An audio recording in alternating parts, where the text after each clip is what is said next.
Welcome, this is Minu Chaudhary for Channel NE24. The Silchar Lamding Broad Gauge Implementation Struggle Committee has already sent a memorandum to the Railway Minister demanding swift commencement of the Chandranathpur Lanka second railway line project.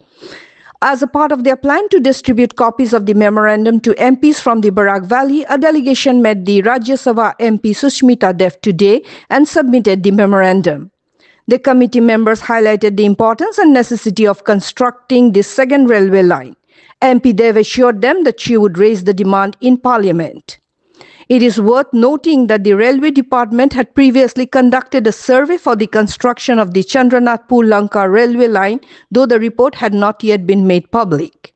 The committee members emphasized that once constructed, this route would reduce the distance by approximately 34 kilometers and help avoid landslide-prone hilly areas. For the benefit of the public transportation, it is crucial to implement this second railway line on a war footing, which would provide an alternate route from Silchar to Guwahati.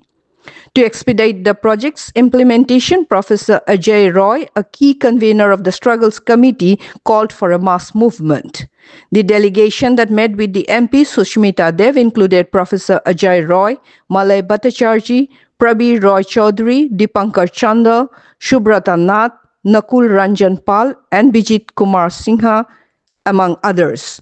For more news and updates, subscribe our channel NE24, YouTube, and support us by following our Facebook page. Silchar Lamding Broad Gauge রূপায়ণ সংগ্রাম কমিটির পক্ষ থেকে আমরা এখানে আজকে মাননীয় সাংসদ রাজ্যসভার সুস্মিতা দেবকে আমরা যে মেমোরেন্ডামটা আমরা পাঠিয়েছিলাম রেলমন্ত্রীর কাছে তার কপি দিয়ে আমরা দাবি করেছি যে গত 15ই ফেব্রুয়ারি শিলচর গান্ধী ভবনে যে গণসমাবেশটা হয় সেই গণসমাবেশের প্রধান যে দাবিটা ছিল সেটা হচ্ছে চন্দ্রনাথপুর লঙ্কা দ্বিতীয় রেলপথ, সেই দ্বিতীয় রেলপথের কাজটা যাতে দ্রুত শুরু হয়